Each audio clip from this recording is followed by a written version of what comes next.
andyan ka na. Mabuti naman. Alam ko, pagod ka sa exam mo, kaya pinagluto kita ng pansit. Pero intayin muna natin ang tatay mo para mapagsaluhan natin, ha?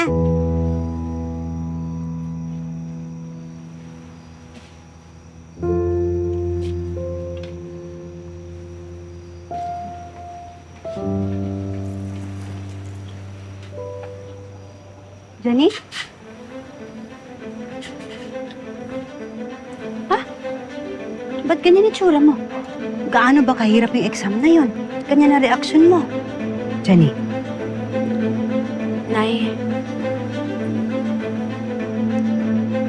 hindi po ako nakapag-take ng exam. Alam, hindi ka nakapag-take ng exam. Hindi na po ako umabot eh. Hindi ka umabot. Hindi ba? Pinaalala ko pa sa'yo. Hindi ba sinabi ko sa'yo? Hindi po ako nakapag-take kasi pagsaraduhan po ako, Nay. Galing pa po kasi ako dun sa audition na ni-refer po ni Tita Charisse. Mas inuna mo talaga? Yung walang kwentang audition na yon? Nay, sorry po. Anong sorry? Maibabalik ba ng sorry mo yung nawala sa atin? Ha, Jenny? Ano ka pa naman? Letso na sana. Naging daing pa. Kahit kailan di ka nag-iisip. Kaya nga ako nangihingi ng sorry, Nay. Dahil ang iniisip mo yung sarili mo lang. Hindi mo nga naisip eh. Yung maitutulong nun sa atin, lalong-lalo na sa'yo. Puro kakanta. Ano?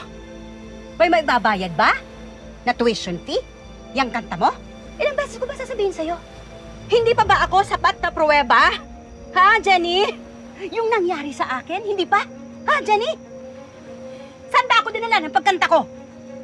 Sa pagtitinda rin ng isda, hindi ba? Yun ba gusto mo? Na hindi naman ho porket yun yung naranasan nyo. Yun na rin ho yung mararanasan ko. Na kung ano man ho yung nangyari dati, hindi ko ho yan pagdadaanan. Dahil sisiguraduhin ko ho na mararating ko ho yung mga pangarap ko at hindi ako magiging kagaya nyo. Buto ka! Ha?